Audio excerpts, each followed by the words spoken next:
Before starting the topic, let's review what happened to Huawei in the past few years.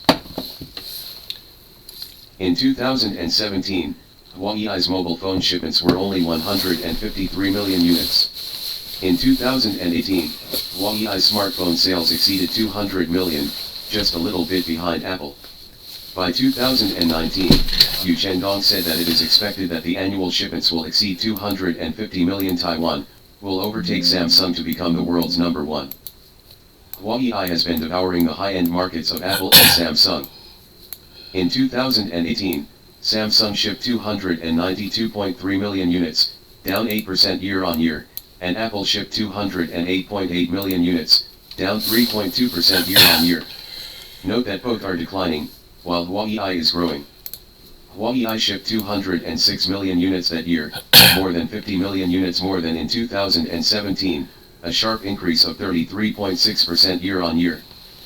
At that time, Huawei predicted that it would become the world's number one in 2019, and its shipments would reach 300 million units in 2020, while the markets of Samsung and Apple would shrink more and more. As a result, the Trump administration began to hammer Huawei in 2019, banning Huawei's EDA and Google GMS from May, and Qualcomm stopped supplying Huawei. In May 2020, all companies using American technology were required not to supply or manufacture for Huawei, so TSMC, MediaTek, Qualcomm, Intel, AMD, and SMIC all separated from Huawei. In August 2020, all US companies are prohibited from providing services to Huawei Cloud. In March 2021, all companies that use US technology, including semiconductor, battery, antenna, and resistor and capacitor companies, are not allowed to supply Huawei. Under the series of pressures, sales and profits of Huawei mobile phones plummeted. In 2018, taking Q2 as an example, Apple took 62% of global mobile phone profits, Samsung took 17%, and Huawei took 5%. According to Huawei's development plan, their family should gradually surpass Samsung and Apple in terms of sales after 2019, and gradually catch up with Samsung and Apple in terms of profits. As a result, after being suppressed by the United States, the latest data in the first quarter of 2023 shows that Samsung accounts for 22% of global sales, Apple accounts for 21%, Xiaomi accounts for 11%, Oppo accounts for 10%, and Vivo accounted for 7%. In terms of profits, Apple accounts for 80% of global mobile phone profits, and Apple and Samsung account for a total of 96%. Apple and Samsung eat meat, and Chinese mobile phone manufacturers can only take a sip of soup. Huawei only sold a measly 6.5 million units in the first quarter, which was directly excluded from statistics and classified as other brands.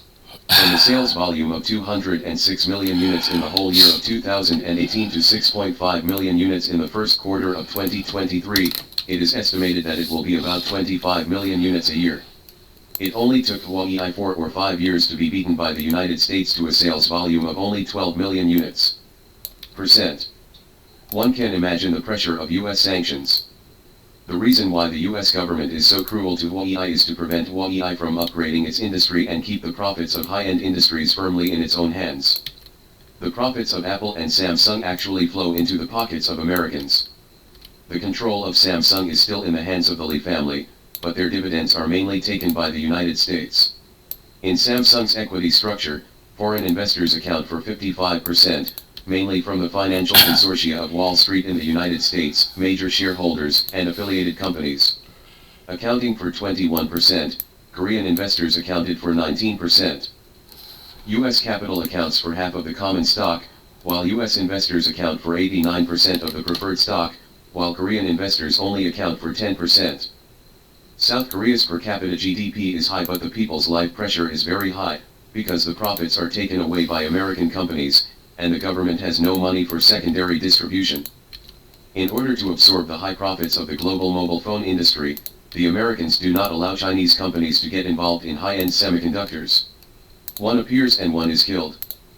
Since Huawei was hit hard by the United States in 2019, it relied on IT services such as carrier base stations, enterprise network services, and cloud computing to survive the disaster. It also caused some internal people to desperately want to build cars, thereby creating an urgent need for fresh profit points. Oppo and Xiaomi are different. Their family does not have so many businesses, and their main income channel is almost only mobile phones. Their family cannot withstand the beating. If the United States imposes a ban, it will be a devastating blow to Oppo and Xiaomi. For example, the 4nm chip developed by Jeku under Oppo is relatively advanced, and the pre-research of 2nm has also begun. Just like Huawei back then, it has begun to get involved in the core interests of the United States. A company like Apple will definitely not sit still and put pressure on the US government. The senators and representatives in the country will kill their opponents in the butt ahead of time.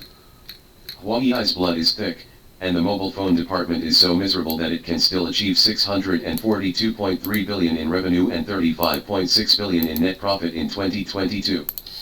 But Huawei has actually suffered a lot of beatings. You must know that Huawei's net profit in 2019 is 62.7 billion yuan, 64.6 billion yuan in 2020, and 113.7 billion yuan in 2021. Compared with the past, this data in 2022 has fallen heavily, but Huawei, gritting your teeth, you can still hold on. Oppo and Xiaomi do not have as many businesses as Huawei. They are weak and cannot withstand the beatings of the US emperor. We must understand that it is not easy for Oppo and Xiaomi. After Huawei was punished by the United States, many people ridiculed Xiaomi for having no backbone in front of the US government. They figured out that there is only one Huawei in China, and Oppo and Xiaomi are mainly engaged in mobile phones. Their first priority is to survive, and they will have a future if they survive. So if the United States keeps chasing after our high-end semiconductor industry, will we have no hope of development? From the perspective of the overall macroscopic development law, it is unlikely. For example, Jeku's 3,300 R&D personnel were disbanded this time, and they were quickly snatched up by other Chinese companies. Experienced headhunters, when Jeku announced on May 11 that the company's IT account and access control system would be upgraded, they were keenly aware of this. The company was about to be disbanded. On the night of the 11th, these headhunters found familiar employees of Jeku, and even managed to get the Zoom password of Jeku's online meeting on May 12, and they began to recruit people.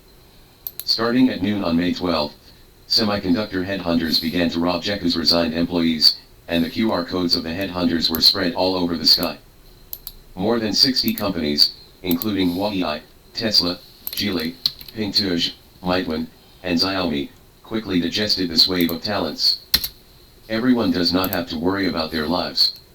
From January to April 2023, the demand for recruitment of mid to high-end talents in the chip field has doubled compared to 2021, and the salary has increased by nearly 80%, with an average annual salary of 560,000. Don't worry about people with an annual salary of 560,000 and 100,000 to 200,000. Really, they are doing well. As long as there are people, there will be industry, and as long as there is industry, there will be hope. The development of China's chip industry has not been interrupted, they just flowed to other companies, such as HiSilicon, which is unbeatable in the United States. Because HiSilicon chips cannot find TSMC and Samsung OEMs, the inventory is exhausted. The market share in the first quarter of 2022 will only account for 1%, and the market share will drop to 0 in the third quarter.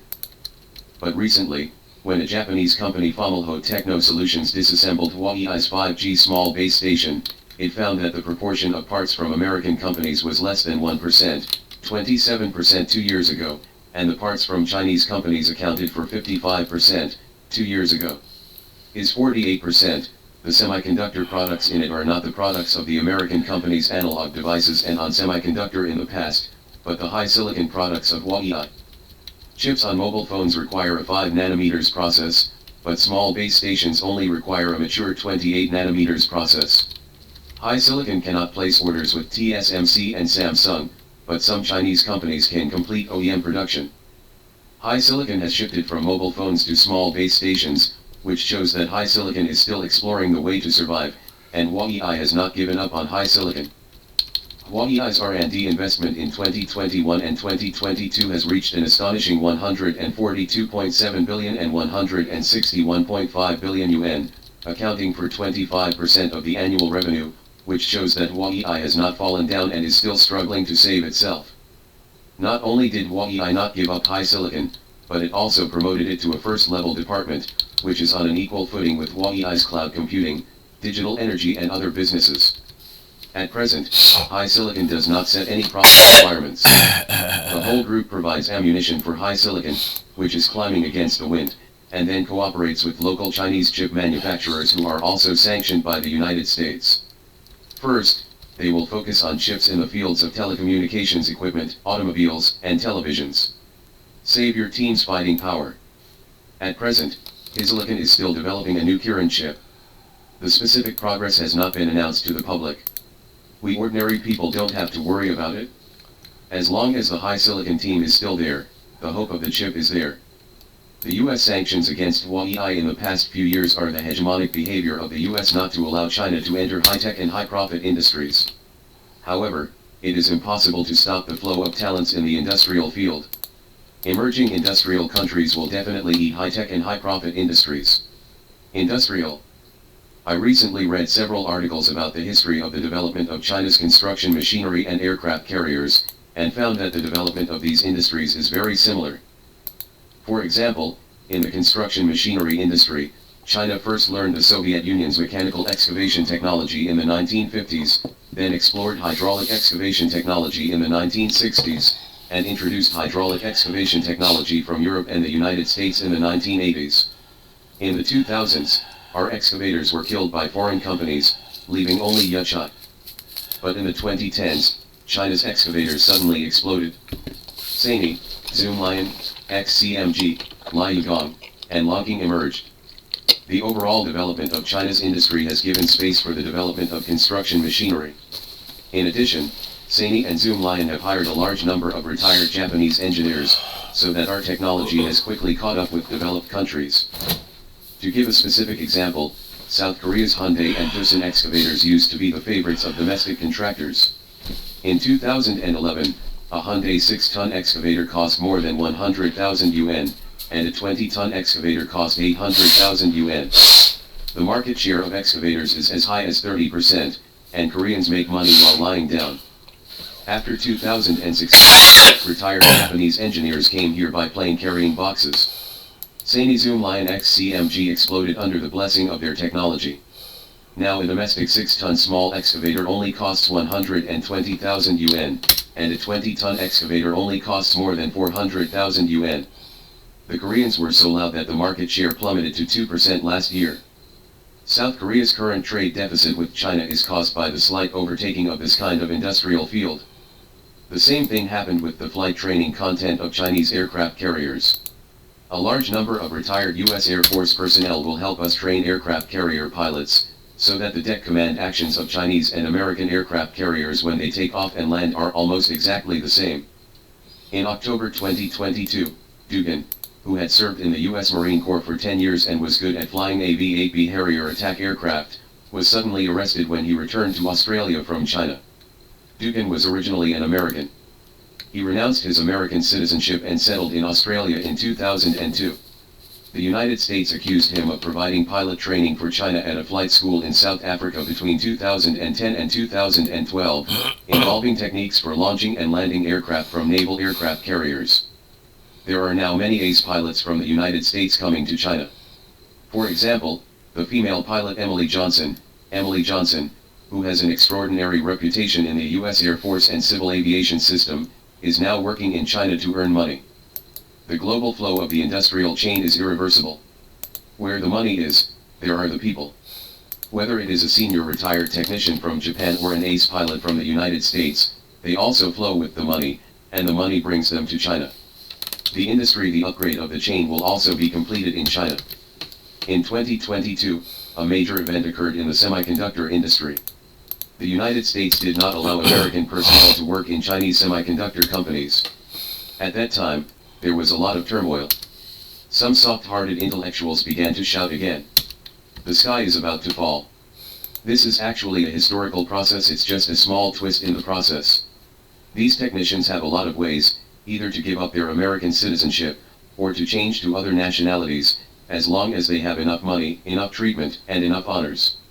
Really, There are many international exchange personnel in this world. Can't live. This time the US is doing its best to rectify Huawei and upgrade our semiconductors, which is a short-term effect. If you look at the history line, it will delay our semiconductors for 10 years at most, and what we should do 10 years later. The laws of history are irreversible, and the obstruction of the United States is just a pebble in the trend of history. It can give us a pause, but it cannot stop us from moving forward. Our Chinese nation often produces some people who hate their own nation and want to kneel and lick in front of the Japanese and foreigners, because these people will take the interests of the Japanese and foreigners, but think about it the other way around. There are many people in other countries, those who want to make money and are willing to work internationally are actually pretty much the same. Where there is yin, there is yang, where there is positive, there is negative, and everything will be balanced by itself. When I was in Beijing, I would hear some intellectuals brag to me that her son joined Apple to earn US dollars. Now Americans and Japanese work for us for high income, and they are also interacting. This is an international exchange. It's not shabby to say the least. Advanced industrial countries will definitely have old skilled workers retiring, and there will be surplus technicians who cannot find jobs. It will give opportunities to late developing industrial countries. Defeat the advanced industrial nations. I think the latter will also happen to China and India. India may have excavator companies in the future, and their companies will also hire retired skilled workers from zany heavy industry with high salaries. Can we stop these skilled workers from going abroad? It cannot be stopped. It is impossible to stop it. As long as the conditions are right, Indian factories have a cost advantage, and as long as they perform normally, they will catch up with us. For this kind of historical reincarnation, we must treat it with a normal mind, neither fearing powerful enemies, nor being complacent, and we should face the battle and take precautions. Now I see those soft-boned intellectuals in China who touted the United States and Japan to the sky, and the reaction is not so fierce. I think from a philosophical point of view, this is called hedging. It is a hedging for international exchange personnel to come to China to make contributions. Where there is positive there is negative, and where there is yin there is yang. There are no absolutes in everything. Since we have taken the benefits of international exchange personnel, it is no big deal to put up with these soft-boned hedging. In addition to technology flow, China can absorb the transfer of the global industrial chain, and there is also a very important scale effect. When I visited Peak Company, their chairman mentioned that the dyeing technology of Peak's uppers has developed by leaps and bounds compared with before, and that Peak can produce better and better looking shoes. That is to say, this is not the progress of one company. It is a phenomenon that only the upstream and downstream of the industrial chain progress at the same time. This phenomenon is increasing in China. It is because China's industrial system is the most comprehensive in the world and the industry categories are the most abundant. It is the interweaving of various industries that produces a coupling effect that gives Chinese manufacturing a cost advantage and a technological advantage. A professor of chemistry in Jiangsu said that he followed the government to visit companies and found that a material that was stuck could be replaced by processing waste from another industry. Without their low energy consumption, low cost, and high quality, it is no problem to make ordinary products to replace them. The professor said that this is the advantage of cross-industry, which can only be achieved by China, which has the most complete industrial system in the world. The combination of technology accumulation and scale coupling effect makes China's technological upgrading irreversible. In the end, Chinese industrial products can kill the quartet internationally. In April 2023, China exported 2.02 trillion yuan, an increase of 16.8%, and imported 1.41 trillion yuan, a decrease of 0.8%.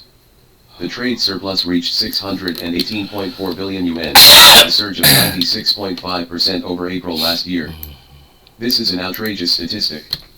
Because last year's data was already very high, and this year, with such a high base, it has achieved another 96.5% skyrocketing. Not only April, our trade surplus in the first 4 months increased by about 40%, and this year we will have a very arrogant trade surplus again. What does this mean? It means that the whole world is looking for China to buy things, which can be produced in China and sold to them. The main force of China's exports in April was automobiles, ships, auto parts, solar cells, medical instruments and appliances, luggage, steel, mechanical and electrical products, etc.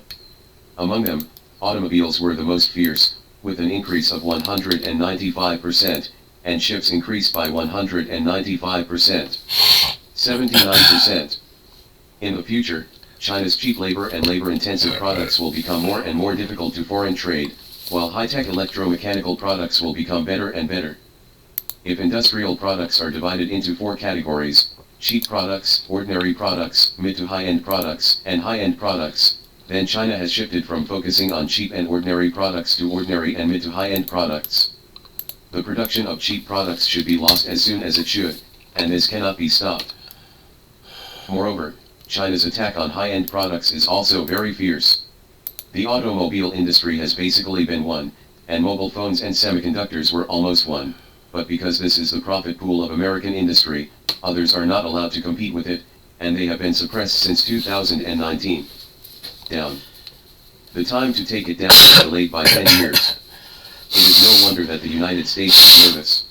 There are not many achievements in the civilian consumer industry. Apple is the benchmark they set to the world. China has already eaten so many industries and opened up the production of industrial products to the world. After being captured by Huawei in 2019, it is estimated that Xiaomi, Oppo, and Vivo will soon compete with Apple in sales today, and the happy life of Americans will drop a lot.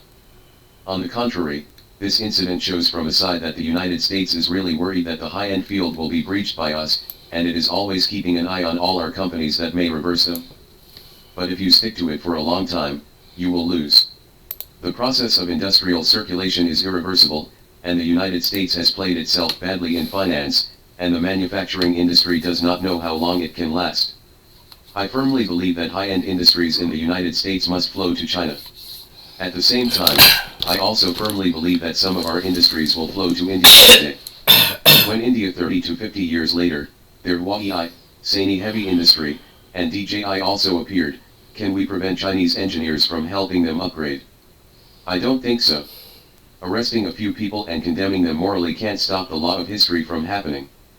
Doesn't India have very serious land issues, caste issues, and education issues? Looking at the problem by stretching the historical line, all problems are not problems. The problems that seem impossible to change now are just small ripples in the ups and downs of macro laws. Land issues, caste issues, and education issues cannot be solved in India now, but 50 or 100 years later, they will always overcome this hurdle. Just like we don't believe that the Soviet Union disbanded overnight, we don't believe that US imperialism has declined to the point where it relies on LGBT to cover up domestic conflicts, and we don't believe that China has suddenly entered a 40-year period of rapid development and is infinitely close to US imperialism.